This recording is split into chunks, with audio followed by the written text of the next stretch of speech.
Hello everyone, welcome to our blouse design. आज की video में हम कॉट कॉलर ब्लाउज़ की कटिंग और स्टिचिंग देखने वाले हैं। देखिए यहाँ पे पूरा मेजरमेंट मैंने लेके लिख लिया है और 34 चेस्ट साइज़ में मैं कॉट कॉलर ब्लाउज़ की कटिंग और स्टिचिंग आप लोगों के साथ शेयर करने वाली हूँ। लेकिन ऐसा नहीं है कि अगर मेरे चेस्ट का साइज़ 34 है तो आप सिर्फ उसी साइज़ में ब्लाउज़ बना सकते हैं। अगर आपको कॉट कॉलर ब्लाउज़ किसी बड़े साइज़ में बनाना है या छोटे साइज़ में बनाना है तो सभी के लिए मैं फॉर्मूले आपको बता दूंगी। तो इस वीडियो को देख के आप सभी साइज़ेस के लिए कॉट कॉलर ब्लाउज़ की कटिंग और स्टिचिंग बहुत आसान तरीके से कर सकते हैं। तो चलिए वीडियो को स्टार्ट करते हैं। ये मेरे ब्लाउज़ का मेन फैब्रिक है, इसे मैं साइड में रखूँगी और लाइनिंग वाला फैब्रिक मैंने लिया है सिर्फ 80 सेंटीमीटर। सबसे पहले हम बैक पार्ट को कट करेंगे। तो यहाँ पे मैंने कपड़े को यानी कि लाइनिंग वाले फैब्रिक को डबल फोल्ड करके रखा है। बैक पार्ट मेरा पैक है तो ऑन फोल्ड साइड को मैंने अपनी तरफ किया है। सबसे पहले निशान लगाएंगे हम लंबाई के लिए। तो मेरे ब्लाउज़ की जो लेंथ है वो 13 इंच है। सिलाई का 1 इंच प्लस करके मैं यहाँ से निशान लगा लूँगी 14 इंच पे।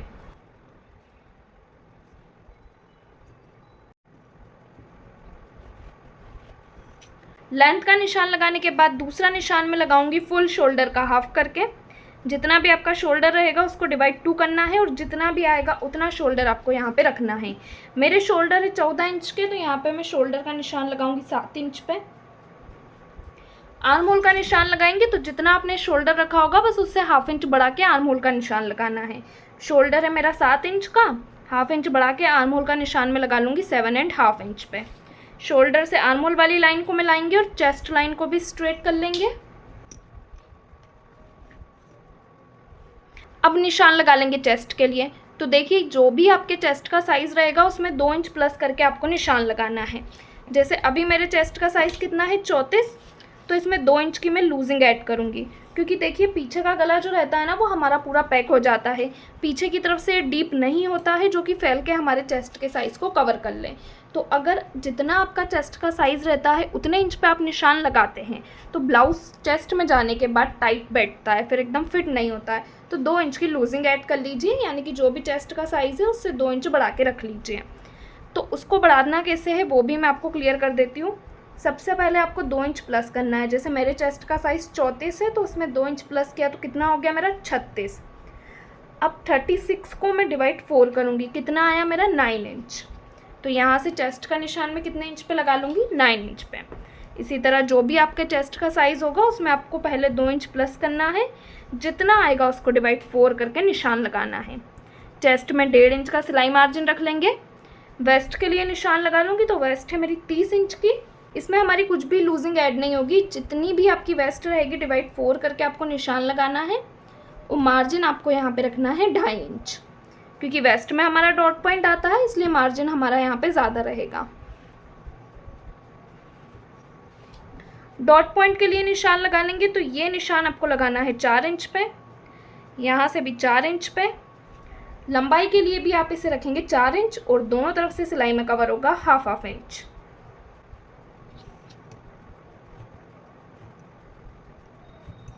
डॉट पॉइंट की मार्किंग करने के बाद निशान लगा लेंगे आर्म होल के लिए।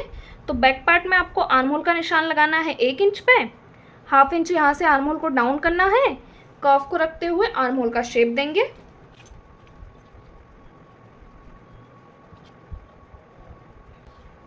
देखिए इस तरह से आपको बैक पार्ट के आर्म होल की मार्किंग करनी है। अब हम बैक पार्ट में निशान लगाएंगे गले के लिए। तो यहाँ से मैं गले की विड्थ रखूँगी 3 इंच। 34 चेस्ट साइज़ के लिए मैंने यहाँ पे नेक कितना लिया है 3 इंच का। अगर आपके चेस्ट का साइज़ 36 या 38 है तो यहाँ से 3.5 इंच तक का नेक ले लीजिए। 38 से ज़्यादा है 40 है तो फिर यहाँ पे आप 3.75 इंच तक का गला ले सकते हैं। अब शोल्डर हम डाउन करेंगे तो कितना डाउन करेंगे, यहाँ से आपको हाफ इंच शोल्डर को डाउन करना है आर्म होल की तरफ। और ये हर साइज़ में आपका फिक्स रहेगा, जो आपका शोल्डर है वो आर्म होल की तरफ डाउन करना है आपको half inch. Shoulder arm hole निकालने का फॉर्मूला सभी साइजेस में सेम ही रहेगा, नेक की विड्थ भी सेम रहेगी। तो बैक पार्ट में आपको हर साइज़ में नेक की विड्थ रखनी है 1 इंच। आप चाहें तो 1 इंच से 1 पॉइंट कम भी रख सकते हैं। यहाँ पे मैंने प्रॉपर 1 इंच रखा है। एक बॉक्स बनाएंगे और हल्की सी इस तरह गोलाई में मार्किंग करते हुए इसका शेप देंगे। बिल्कुल यहाँ कॉर्नर पे जो बॉक्स बनाया ना वहाँ पे आपको हल्की सी गोलाई देनी है। अब बैक पार्ट की मार्किंग यहाँ पे कंप्लीट हो चुकी है, इसको कट कर लेंगे।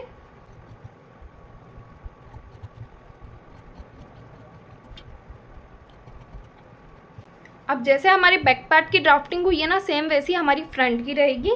फ्रंट में हमारा जो पैटर्न है वो प्रिंसेस कट है, तो चलिए उसकी ड्राफ्टिंग करना देख लेते हैं। फ्रंट पार्ट को कट करने के लिए फैब्रिक को मैंने यहाँ पे डबल फोल्ड कर लिया है। फ्रंट पार्ट में भी आपको सबसे पहले निशान लगाना है लेंथ के लिए।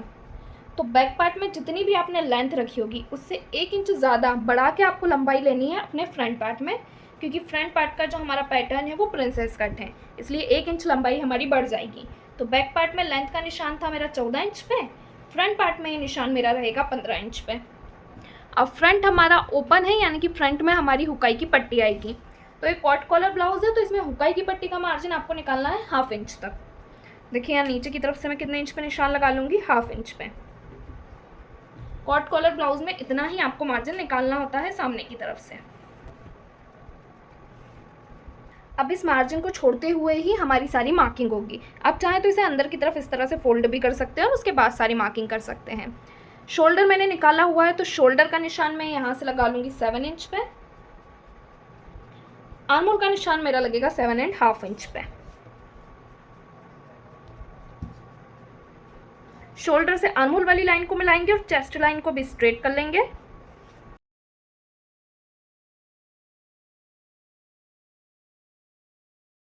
चेस्ट का निशान आपने बैक पार्ट में कितने इंच पे लगाया है, लूजिंग ऐड करते हुए मैंने निशान लिया है 9 इंच पे, तो यहाँ भी मैं निशान लगा लूँगी 9 इंच पे। 1.5 इंच का सिलाई मार्जिन रहेगा। वेस्ट के लिए अभी हम मार्किंग नहीं करेंगे। अब हम निशान लगाएंगे आर्म होल गोलाई के लिए। तो फ्रंट पार्ट में निशान आपको लगाना है 0.75 इंच पे। कर्व को रखेंगे और इसका शेप देंगे। अब हम निशान लगा लेंगे गले के लिए। तो गले की वृद्धि यहाँ से मैं रखूंगी 3 इंच। नेक लंबाई के लिए भी मैं निशान लगा लूंगी 3 इंच पे। एक बॉक्स बनाएंगे और गले का शेप देंगे।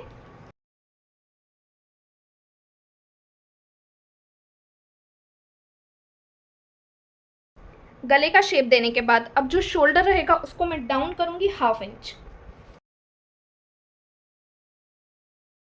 अब ये जो हमने डाउन किया है ना, इस शोल्डर का मैं निकाल लूंगी एक सेंटर, इस तरह से इंच टेप को रख के, और इसी सेंटर से निशान लगाऊंगी मैं अपने शोल्डर टू एपेक्स के लिए और एपेक्स टू एपेक्स के लिए।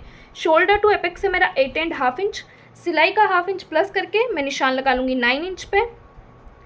एपेक्स टू एपेक्स से मेरा 7 इंच। तो जितना भी आपका एपेक्स टू एपेक्स होगा सबसे पहले उसका हाफ करना है आपको। 7 का मैं हाफ कर लूँगी, यानी कि इसको डिवाइड 2 करूँगी।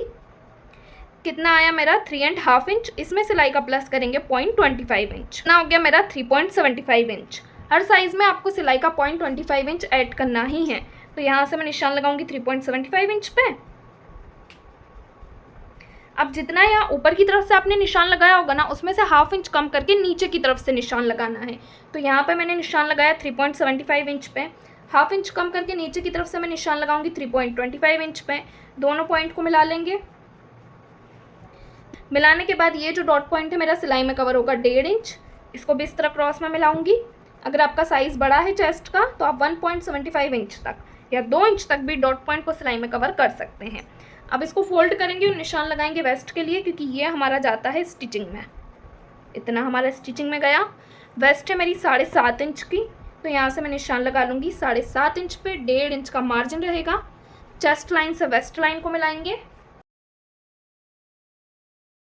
मिलाने के बाद नीचे की तरफ से डॉट पॉइंट की मार्किंग हो चुकी है, ऊपर की तरफ से कर लेंगे, यानी कि आर्म होल की तरफ से इसे क्रॉस में कितना मिलाना है। तो ये जो आपकी चेस्ट लाइन जा रही है, यहाँ से आपको इंच टेप को रखना है और निशान लगाना है 1.5 इंच पे।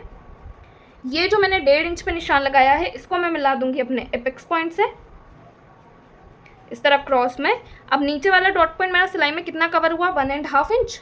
ऊपर वाला डॉट पॉइंट हमें सिलाई में कितना कवर करना है, तो इसको सिर्फ सिलाई में कवर करेंगे 1 इंच। देखिए इस तरह से। अब कर्व को रखेंगे और प्रिंसेस कट का शेप देते हुए गोलाई में इसको मिलाना है आपको एपेक्स पॉइंट से इस तरह से। ऊपर की तरफ से शेप देने के बाद सेंटर में आपको कर्व को रखना है और गोलाई में शेप देना है। सेंटर से शेप देने के बाद नीचे की तरफ से शेप देंगे, तो कर्व को वापस से आपको राउंड में घुमाना है और इस तरह से नीचे की तरफ से शेप देना है। तो यहाँ पे हमारे प्रिंसेस कट का शेप कंप्लीट हो चुका है। अब फ्रंट पार्ट में हमने 1 इंच लंबाई एक्स्ट्रा ली थी अपने बैक पार्ट से, तो वो 1 इंच लंबाई भी हम कम करेंगे। उससे पहले आपको क्या करना है, ऊपर वाले दोनों डॉट की लाइनों को और नीचे वाले दोनों डॉट की लाइनों को नापना है और चेक करना है। तो देखिए सबसे पहले मैं ऊपर वाली फर्स्ट डॉट की लाइन को चेक करूँगी जो मेरी रेडी हो रही है 4.5 इंच पे। दूसरी जहाँ भी 4.5 इंच पे रेडी हो रही होगी वहाँ पे मैं निशान लगा लूँगी। ज़्यादा डिफरेंस नहीं आ रहा है, थोड़ा सा आ रहा है देखिए मेरा यहाँ पे। तो जितना भी आ रहा होगा उतना कपड़ा आपको एक्स्ट्रा निकाल लेना है। 1/2 इंच यहाँ से हम इसको डाउन करेंगे, आर्म होल को दोनों पॉइंट को मिलाएंगे और यहाँ पे आपको बनाना है एक नया आर्म होल।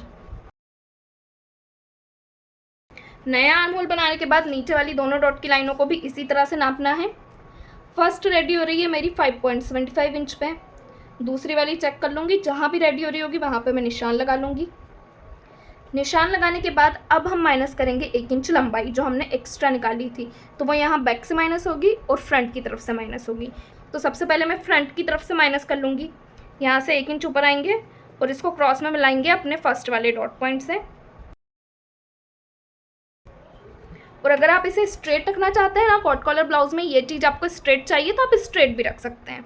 1 इंच पीछे की तरफ से मैं माइनस करूँगी, तो यहाँ से मैं 1 इंच पे निशान लगा लूँगी और इसको भी मैं अपने डॉट पॉइंट से मिलाऊँगी, देखिए इस तरह। तो दोनों तरफ से हमने 1-1 इंच माइनस कर दिया। अब हम मार्जिन निकाल लेंगे क्योंकि अभी हम डायरेक्ट प्रिंसेस कट को फैब्रिक के ऊपर कट कर रहे हैं, तो जब हम इसको स्टिच करेंगे ना तो इतना कपड़ा हमारा स्टिचिंग में जाएगा 0.25 इंच, और यहाँ से भी हमारा कपड़ा स्टिचिंग में दबता है। तो ये जो कपड़ा हमारा स्टिचिंग में कवर होता है ना, इसकी वजह से हमारा फ्रंट पार्ट छोटा हो सकता है। इसके लिए 1/2 इंच मार्जिन हमें यहाँ से निकालना होता है। तो देखिए यहाँ से मैं 1/2 इंच जितना कपड़ा निकाल लूँगी।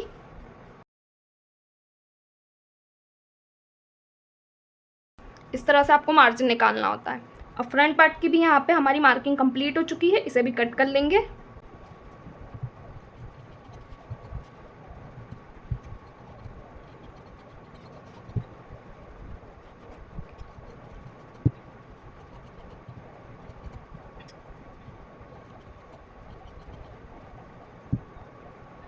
देखिए फ्रंट पार्ट की कटिंग भी हमारी हो चुकी है। अब हम अपनी स्लीव को निकालना देख लेंगे। स्लीव को कट करने के लिए यहाँ पे फैब्रिक लेंगे बचा हुआ और इसको करेंगे 4 फोल्ड। स्लीव लेंथ के लिए निशान लगा लेंगे। तो यहाँ पे मेरी स्लीव की लेंथ कितनी है, 3.5 इंच। सिलाई का 1 इंच प्लस करके मैं निशान लगा लूँगी 4.5 इंच पे। दूसरा निशान लगाएंगे आर्म होल वाली लाइन का, तो ये निशान में लगाऊंगी 2.5 इंच पे। अब बैक पार्ट को लेंगे और आर्म होल चेक करेंगे कि हमारा कितना आ रहा है। आर्म होल चेक करने से पहले यहाँ से आपको 1/2 इंच जितना शोल्डर माइनस करना है और इस गोलाई को चेक करना है। तो ये गोलाई मेरी रेडी हो रही है 8 इंच पे। तो आपको डायरेक्ट 8 इंच पे निशान नहीं लगाना है, उसमें से कितना माइनस कर देना है, 1/2 इंच। 8 में से 1/2 इंच माइनस करूँगी तो कितना आएगा मेरा, 7.5 इंच। 1.5 इंच का सिलाई मार्जिन रहेगा। फ्रंट गोलाई का निशान लगा लेंगे, तो फ्रंट गोलाई है मेरी 7 इंच की। 1.5 इंच का सिलाई मार्जिन रहेगा। दोनों पॉइंट को मिला लेंगे। आर्म होल वाली लाइन को क्रॉस में मिलाएंगे लेंथ वाली लाइन से और इसके निकालेंगे टोटल 2 सेंटर। फर्स्ट सेंटर से ऊपर आएंगे 0.25 इंच, सेकंड सेंटर से अंदर जाएंगे 0.25 इंच और नीचे की तरफ से निशान लगाएंगे 1 इंच पे और आर्म होल की गोलाई देंगे और मार्जिन वाली लाइन से 1 लाइन जितना अंदर की तरफ जाना है। इसको कट कर लेंगे।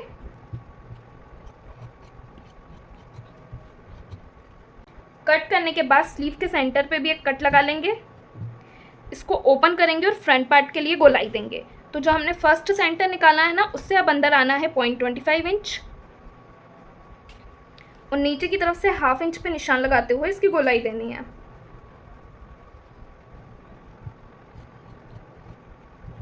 स्लीव की कटिंग भी हो चुकी है। अब पूरे पार्ट को हम अपने मेन फैब्रिक पे कट करेंगे।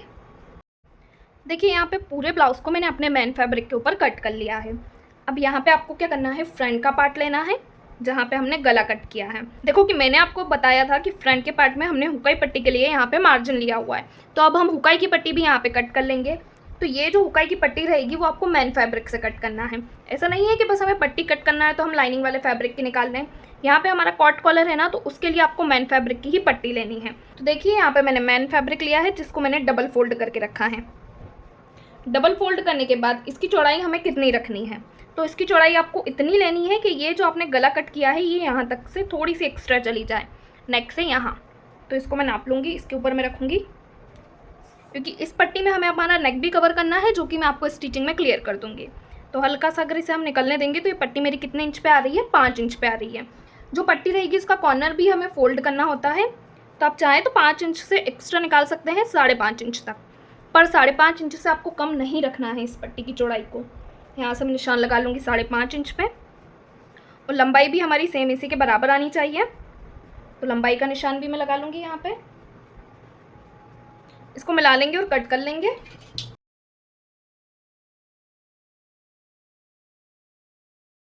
पट्टी कट करने के बाद अब हम हमारे ब्लाउज को स्टिच करना देख लेंगे। स्लीव को मैंने यहाँ पे तैयार कर लिया है लाइनिंग वाले फैब्रिक से अटैच करके। इसी तरह से मैंने अपने बैक पार्ट को भी तैयार कर लिया है ताकि वीडियो ज़्यादा लंबा ना हो। हम डायरेक्ट फ्रंट पार्ट को स्टिच करना देखेंगे। तो बैक पार्ट को साइड में रखेंगे। फ्रंट पार्ट का लाइनिंग वाला फैब्रिक और मेन फैब्रिक दोनों मैंने यहाँ पे ले लिया है। अब हमने यहाँ पे पट्टियाँ कट की है, 2 पट्टियाँ। तो देखिए उस पट्टी को मैंने एक साइड से इस तरह से फोल्ड कर लिया है, सिर्फ एक फोल्ड किया है। अब इस पट्टी को हम हमारे लाइनिंग वाले फैब्रिक और मेन फैब्रिक के बीच में रखेंगे। बिल्कुल बराबर से ऊपर से नीचे तक आपको इसको जमाते हुए रखना है। पट्टी कहीं से भी छोटी नहीं होनी चाहिए, ना ऊपर से ना नीचे से। उसके बाद आपको क्या करना है, जो हमारा नेक बना हुआ है ना, इस पट्टी पे भी आपको नेक को इसी तरह राउंड में कट कर लेना है। इसे अटैच करने में प्रॉब्लम नहीं आएगी। अब हम हमारा लाइनिंग वाला फैब्रिक लेंगे और लाइनिंग वाले फैब्रिक को भी इसके ऊपर जमा लेंगे। आपको बस ये ध्यान रखना है कि जो हमने पट्टी रेडी करी है ना, वो मेन फैब्रिक और लाइनिंग वाले फैब्रिक के बीच में आनी चाहिए। अब नीचे से सिलाई लगाते हुए जाएंगे, जहाँ पे हुकाई की पट्टी आती है ना, वहाँ पे आपको सिलाई लगाते हुए इसको अटैच करना है और नेक की तरफ से भी इसको सिलाई लगाते हुए पूरा पैक कर लेना है। पैक करने के बाद इसमें कट लगाएंगे, एक्स्ट्रा फैब्रिक को कट कर देना है, नेक पे कट लगाएंगे और ये जो हमारा कॉर्नर आ रहा है यहाँ पे आपको कट लगाना है। कट लगाने के बाद इसको पलट देंगे। सिलाई हमारी सिर्फ 2 तरफ लगेगी, एक तो हुकाई पट्टी जहाँ पे आती है उस तरफ और नेक पर। अब देखिए पट्टी को मैंने अंदर की तरफ पलट दिया है ना, तो ये जो हमारा कॉर्नर है इसे आपको बाहर की तरफ निकाल लेना है। बिल्कुल फिनिशिंग के साथ ही आपका बाहर की तरफ आना चाहिए। अब इसको धारी स्टिच लगा के हम पूरा पैक कर लेंगे। यहाँ पे मैं धारी स्टिच लगा लूँगी और जो हमारी पट्टी है और जो हमारा मेन फैब्रिक है उसके बीच में हमारा लाइनिंग वाला फैब्रिक आएगा। पट्टी आपकी बाहर की तरफ आएगी, क्योंकि उसको जब हम पलटेंगे तो वो हमारे नेक के ऊपर आती है, इसलिए उसे हमें बाहर की तरफ रखना होता है और लाइनिंग वाला फैब्रिक हमारा सेंटर में आता है। अब देखिए पट्टी मेरी यहाँ पे लग के कंप्लीट हो गई है। जैसे लाइनिंग वाले फैब्रिक को हम मेन फैब्रिक से अटैच करते हैं, वैसे इसको भी मैं अटैच कर लूँगी और सारा एक्स्ट्रा फैब्रिक कट हो जाएगा। तो सबसे पहले यहाँ पे हम अटैच करेंगे। अब ये जितना भी एक्स्ट्रा फैब्रिक निकल रहा है इसको मैं अपने लाइनिंग वाले फैब्रिक के बराबर कट करूँगी। देखिए इस तरह से। अब देखो कि जो हमने पट्टी रेडी करी थी वो भी हमारी थोड़ी सी एक्स्ट्रा जा रही है, तो उसको भी आपको आपके मेन फैब्रिक के बराबर कर लेना है। एक्स्ट्रा जितना भी कपड़ा निकल रहा होगा उसको कट करना है। कट करने के बाद अब ये जो हमारा नेक है यहाँ पे हम पट्टी को फोल्ड करेंगे। तो कितना आपको फोल्डिंग लेना है, नेक से मैं इंच टेप को रखूँगी और निशान लगाऊंगी 4 इंच पे, फिर कॉर्नर से इंच टेप को रखेंगे और निशान लगाएंगे 2 इंच पे, और इसको 2 इंच तक मैं इस तरह से फोल्ड कर दूँगी। फोल्ड करने के बाद हल्का सा इसको सिलाई से स्टिच भी कर लेंगे ताकि पट्टी हमारी फोल्डेड रहे। तो आपको इसको इस तरह से फोल्ड करना है। अब नीचे की तरफ से हमारा ओपन है तो यहाँ पे पट्टी लगा के इसको पैक कर लेंगे। पट्टी को हुकाई की तरफ से फोल्ड करेंगे। अब इसको पलटेंगे तो पलटने के लिए इसमें आपको कट लगाना है और अंदर की तरफ फोल्ड करते हुए इसमें धार स्टिच लगा लेना है। तो ये नीचे की तरफ से भी आपका पूरा पैक हो जाएगा, कहीं से भी फिर ये हमारा ओपन नहीं रहेगा। इस पर डबल स्टिच लगा लूँगी मैं। नीचे की तरफ से सिलाई लगाने के बाद अब मैं अपनी कटोरी वाला पार्ट लूँगी और यहाँ पे दोनों पार्ट को अटैच कर लेंगे इस तरह से बराबर रखते हुए। इस पार्ट को आपको बिल्कुल भी नहीं खींचना है क्योंकि ये बिल्कुल बराबर कटा हुआ है हमारा। जब आप इसको स्टिच करेंगे ना तो कोई सा भी पार्ट आपका छोटा या बड़ा नहीं होगा, दोनों पार्ट बिल्कुल इक्वल आएंगे। और देखिए यहाँ पे मैं इसमें डबल स्टिच भी लगा लूँगी। तो यहाँ पे मेरा फ्रंट पार्ट स्टिच हो चुका है। इसका दूसरा पार्ट भी मैंने इसी तरह से स्टिच करके रेडी कर लिया है। देखिए दोनों पार्ट मैं आपको रख के दिखा भी देती हूँ। ये इसमें भी हमारा इस तरह से फोल्ड होगा, दोनों पार्ट बिल्कुल बराबर आ रहे हैं। फ्रंट से ये हमारा इस तरह का लुक देगा। अभी इसमें हमारा कॉलर बाकी है। कॉलर अटैच करने से पहले हमको दोनों पार्ट के शोल्डर जॉइंट करने होंगे। तो बैक पार्ट और फ्रंट पार्ट को एक दूसरे के ऊपर जमाते हुए, और आपको इस तरह से जमाना है कि नेक के बाद आपके शोल्डर आने चाहिए। जहाँ हमने नेक कट किया था ना उसके बाद से आपको शोल्डर जमाना है और इनको जॉइंट कर लेना है। शोल्डर जॉइंट करने के बाद अब आपको दोनों पार्ट के शोल्डर को नाप के चेक करना है। आपका ये शोल्डर दोनों बराबर आना चाहिए। नहीं आ रहा है तो अगर कोई सा एक्स्ट्रा शोल्डर है तो उसे आप कट करके बराबर कर लीजिए। बराबर करने के बाद जो फिटिंग वाली लाइन है उनको भी नापना है और चेक करना है कोई सी लाइन छोटी या बड़ी तो नहीं है। तो यहाँ पे मेरे दोनों पार्ट बिल्कुल बराबर हैं। अब मैं स्लीव लूँगी और सबसे पहले सेंटर से चेक करूँगी। सेंटर से चेक करने के बाद ही आपको स्लीव जॉइंट करना है, तो आपकी स्लीव बिल्कुल बराबर आएगी। देखिए यहाँ पे मैं स्लीव अटैच कर लूँगी। स्लीव यहाँ पे मेरी बिल्कुल परफेक्ट आ रही है। अब हम इसमें लगाएंगे गुम सिलाई। तो गुम सिलाई लगाने के लिए आपको फ्रंट और बैक पार्ट को एक दूसरे के ऊपर जमाना है और फिटिंग वाली लाइन के राइट साइड पे आपको सिलाई लगानी है। सिलाई लगाने के बाद एक्स्ट्रा फैब्रिक कट करेंगे और इसको पलट लेंगे और अब इसमें हम धार स्टिच लगा लेंगे। धार स्टिच लगाने के बाद ही हम इसमें फिटिंग डालेंगे। तो फिटिंग डालने के लिए आपको आपका मेजरमेंट ले लेना है।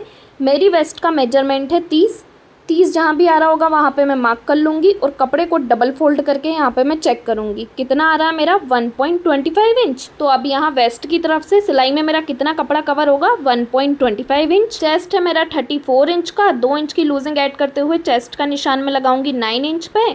चेस्ट लाइन से वेस्ट लाइन को मिला लेंगे। स्लीव के लिए निशान लगा लेंगे। तो स्लीव राउंड है मेरा 7 इंच का, तो यहाँ से मैं निशान लगाऊंगी 7 इंच पे। इस लाइन को भी अपनी फिटिंग वाली लाइन से मिलाते हुए ब्लाउज़ में मैं फिटिंग डाल लूँगी। एक तरफ फिटिंग डालने के बाद सेम इसी तरह से दूसरी तरफ भी फिटिंग डालेंगे। वेस्ट में निशान लगाएंगे 1.25 इंच पे, चेस्ट का निशान मेरा लगेगा 9 इंच पे और स्लीव राउंड है मेरा 7 इंच का, तो यहाँ से मैं निशान लगाऊंगी 7 इंच पे। तीनों पॉइंट को मिलाते हुए दूसरी साइड भी हम इसी तरह से फिटिंग डाल लेंगे। फिटिंग डालने के बाद एंड में ही हम कॉलर अटैच करना देखेंगे। तो यहाँ पे फिटिंग डाल के मेरा ब्लाउज़ कंप्लीट हो चुका है। कंप्लीट होने के बाद देखिए अब आपको क्या करना है, ये जो नेक राउंड है इस राउंड को हम नापेंगे और चेक करेंगे। तो यहाँ पे जो मैंने फ़ोल्ड किया हुआ है वहाँ पे मैं इंच टेप रखूँगी और देखिए इस तरह से आपको नापना है, थोड़ा नीचे से, एकदम ऊपर से आपको नहीं नापना है। इस राउंड को नीचे से नापते हुए जाना है और दूसरी फोल्डिंग जहाँ ख़त्म हो रही होगी वहाँ तक चेक करना है। मेरा आया 14.75 इंच। अब हम कॉलर को रेडी करेंगे इसी मेजरमेंट से। यहाँ पे देखिए मैंने कैनवास लिया है, ये कैनवास मेरा डबल फोल्ड है। अब मेरा राउंड कितना आया 14.75 इंच, तो सबसे पहले उसका हम हाफ़ करेंगे। 14.75 इंच का हाफ़ करेंगे यानी कि डिवाइड 2 किया तो कितना आया 7.3 इंच। तो देखिए यहाँ पे मैंने लिख लिया है 7.3 इंच पे मुझे अपना कॉलर तैयार चाहिए। इंच टेप को लूँगी और मैं निशान लगाऊँगी 7.3 इंच पे। फिक्स जितना आया होगा ना उतने इंच पे आपको निशान लगाना है। निशान लगाने के बाद यहाँ सामने की तरफ आपको एक स्ट्रेट लाइन बना लेनी है। मैंने अभी स्ट्रेट लाइन नहीं बनाई है क्योंकि मेरा कैनवास बिल्कुल स्ट्रेट है। कॉलर की लंबाई के लिए निशान लगाएंगे तो लंबाई में रखूँगी 3 इंच। यहाँ से मैं निशान लगा लूँगी 3 इंच पे। ऊपर की तरफ जो हमने 7.3 इंच का निशान लगाया है उसे इस तरह से स्ट्रेट कर लेंगे। स्ट्रेट करने के बाद यहाँ सामने भी मैं एक लाइन बना देती हूँ जिससे कि आपको क्लियर समझ आएगा।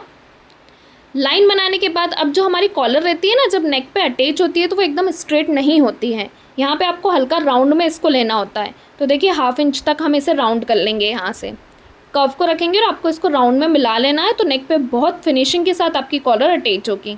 1/2 इंच जितना राउंड में आपको इसको घुमा लेना है। देखिए जिस तरह से मैंने गोलाई में रेडी की है ना, बस इसी तरह से आपको राउंड रेडी करना है। अब इस गोलाई को हम नाप के देख लेंगे कि हमारी 7.3 इंच कहाँ पे आ रही है, क्योंकि राउंड शेप देने के बाद ना गोलाई में थोड़ा सा फ़र्क आ जाता है। तो जहाँ भी मेरी रेडी हो रही होगी वहाँ पर मैंने निशान लगा लिया है। अब ऊपर की तरफ से भी इसकी चौड़ाई का निशान हम 3 इंच पे लगा लेंगे, जैसे हमने नीचे की तरफ से कॉलर का निशान लगाया है। नीचे की तरफ से जो निशान लगाया है उसको हम ऊपर वाले निशान से मिला देंगे। तो ये 3 इंच की चौड़ाई हो गई हमारी। अब यहाँ पे हम इसको हल्का सा क्रॉस में मिलाएंगे अपने 7.3 इंच वाले निशान से। बस इस तरह से आपको हल्का सा क्रॉस में लेना है, ज़्यादा नहीं लेना है। अब ये जो कॉलर हमने रेडी किया है इसको हम कट कर लेंगे। नीचे की तरफ से भी मैं इसको कट कर लूँगी। कट करने के बाद अब हम अपने मेन फैब्रिक को कट करेंगे। तो यहाँ पे कैनवास तो कट हो चुका है, मेन फैब्रिक आपको लेना है डबल फोल्ड। देखिए यहाँ पे जो मैंने कपड़ा लिया है वो डबल फोल्ड है। इन दोनों कपड़े के बीच में हमारा कैनवास आता है। कॉलर रेडी करते समय दोनों जो फैब्रिक रहेंगे ना वो मेन फैब्रिक आप यूज़ करेंगे तो अच्छा रहेगा कॉट कॉलर में। अब देखिए जितना भी एक्स्ट्रा कपड़ा निकल रहा होगा उसको कट करना है, लेकिन ऊपर की तरफ से आपको थोड़ा सा एक्स्ट्रा फैब्रिक कट करना है। देखिए यहाँ नीचे की तरफ पे मैंने नेक लिख दिया है तो वो हमारा नीचे वाला साइड रहेगा। ऊपर की तरफ से मैंने एक्स्ट्रा फैब्रिक कट किया है, नीचे की तरफ से मैंने यहाँ पे फिक्स फैब्रिक लिया है। कट करने के बाद इसको हम अटैच करेंगे। तो आयरन की हेल्प से एक फैब्रिक के ऊपर मैं कैनवास को अटैच कर लूँगी, एक फैब्रिक को हम साइड में रखेंगे। देखिए इस तरह से इन्हें अलग अलग कर लेंगे, इसको बाद में हम अटैच कर लेंगे। अभी एक फैब्रिक को मैं आयरन की हेल्प से इसके ऊपर अटैच कर लूँगी। तो यहाँ पे मैंने कैनवास को अटैच कर लिया है इस तरह से। अब दूसरा वाला फैब्रिक लेंगे, इसको नीचे रखेंगे, कैनवास सबसे ऊपर रहेगा और दोनों फैब्रिक आपके नीचे रहेंगे। जब हम इसे स्टिच करेंगे तो कैनवास को पलट देंगे तो वो हमारा सेंटर में आ जाएगा। तो अब बिल्कुल कॉर्नर से आपको स्टिच लगाना है और नीचे की तरफ से स्टिच नहीं लगाना है। ऊपर की तरफ से हम इसे पैक करेंगे और साइड में से, वो कैनवास के ऊपर आपकी स्टिच नहीं आनी चाहिए। कैनवास के बिल्कुल कॉर्नर से आपको सिलाई को लगाते हुए जाना है। देखिए इस तरह से यहाँ पे मैं सिलाई लगा लूँगी। आप इस तरह से हर ब्लाउज़ में कॉलर को रेडी कर सकते हैं। जो कॉलर की फिटिंग है वो एकदम परफेक्ट आती है। सिलाई लगाने के बाद अब जितना भी एक्स्ट्रा कपड़ा निकल रहा होगा ना, ऊपर की तरफ से थोड़ा बहुत आपको कट कर लेना है और कॉर्नर पे आपको कट लगा लेना है ताकि कैनवास अच्छे से पलट जाए। अब देखिए कैनवास हमारा सेंटर में आ गया है। कॉर्नर को हम किसी भी चीज़ की हेल्प से अच्छे से बाहर निकाल लेंगे। पलटने के बाद अब इसको आपको धार स्टिच से भी पैक करना होता है। तो देखिए अच्छे से कॉर्नर बाहर निकल चुके हैं हमारे। अब जो हमारे कॉर्नर है उन पे ही हम धार स्टिच लगाएंगे ताकि जो हमारी कॉलर है वो बिल्कुल फिनिशिंग के साथ रेडी हो। यहाँ पे देखिए मैं पूरे पे धार स्टिच लगा के इसको पैक कर लूँगी। धार स्टिच लगा के अब जो हमारी कॉलर है वो कंप्लीट हो चुकी है। इसे हम अपने नेक पे अटैच करेंगे। तो सबसे पहले आपको क्या करना है, कॉलर का एक सेंटर निकालना है। सेंटर पे आपको इस तरह से कट लगाना है। कट लगाने के बाद अब आपको ब्लाउज़ लेना है। ब्लाउज़ का जो पीछे वाला नेक है ना, उसका भी आपको एक सेंटर निकालना है और कट लगाना है। बैक के नेक के सेंटर से ही हम कॉलर को स्टिच करना स्टार्ट करेंगे। तो दोनों सेंटर को एक दूसरे के ऊपर रखेंगे। एक बार नाप के चेक भी कर लेंगे। चेक करने पे यहाँ पे मेरी कॉलर बिल्कुल बराबर आ रही है। अब मैं सेंटर से ही सिलाई लगाना स्टार्ट करूँगी। देखिए इस तरह से सिलाई लगाते हुए जाएंगे और यहाँ पे इसको स्टिच कर लेंगे। स्टिच करने के बाद दूसरी साइड हमें सिलाई लगानी है, तो वापस आपको सेंटर से ही सिलाई को लगाना स्टार्ट करना है। सेंटर से सिलाई लगाते हुए इसको दूसरी साइड वाले कॉर्नर तक लेते हुए जाना है। तो देखिए यहाँ पे मैंने दोनों साइड पे कॉलर को लगाते हुए स्टिच कर लिया है और ये मेरी बिल्कुल बराबर आई है। इसकी फिनिशिंग भी आप देख सकते हैं कितनी फिनिशिंग के साथ ये रेडी हुई है। नीचे की तरफ से इसको अटैच करेंगे। तो अटैच करने के लिए जो हमारा कपड़ा है ना, उसको अंदर की तरफ फोल्ड करेंगे और कॉलर के नीचे यानी कि ब्लाउज़ में जितना भी कपड़ा निकल रहा होगा ना, उसको कॉलर के अंदर दबाते हुए जाएंगे। कॉलर का कपड़ा फोल्ड करेंगे और नीचे का कपड़ा अंदर की तरफ फोल्ड कर देंगे। इससे कॉलर आपकी बिल्कुल फिनिशिंग के साथ रेडी होगी। देखिए इस तरह कपड़ा अंदर करते हुए ऊपर का जो हमारा कपड़ा आ रहा है उसे फोल्ड में लेंगे और इसमें स्टिच लगा लेंगे। तो यहाँ पे जो हमारी कॉलर है वो कंप्लीट हो चुकी है। अगर आपको इसमें कुछ भी डाउट रहता है तो आप मुझे कमेंट में पूछ सकते हैं। कॉलर कंप्लीट होने के बाद ब्लाउज़ का फाइनल लुक आप देख सकते हैं। फिनिशिंग कितनी अच्छी आई है इसमें। कॉलर को इस तरह बाहर की तरफ फोल्ड कर देंगे। फोल्ड करने के बाद यहाँ पे ब्लाउज़ कंप्लीट हो चुका है। अगर आपको वीडियो पसंद आया हो तो वीडियो को लाइक, शेयर और चैनल को सब्सक्राइब ज़रूर करें।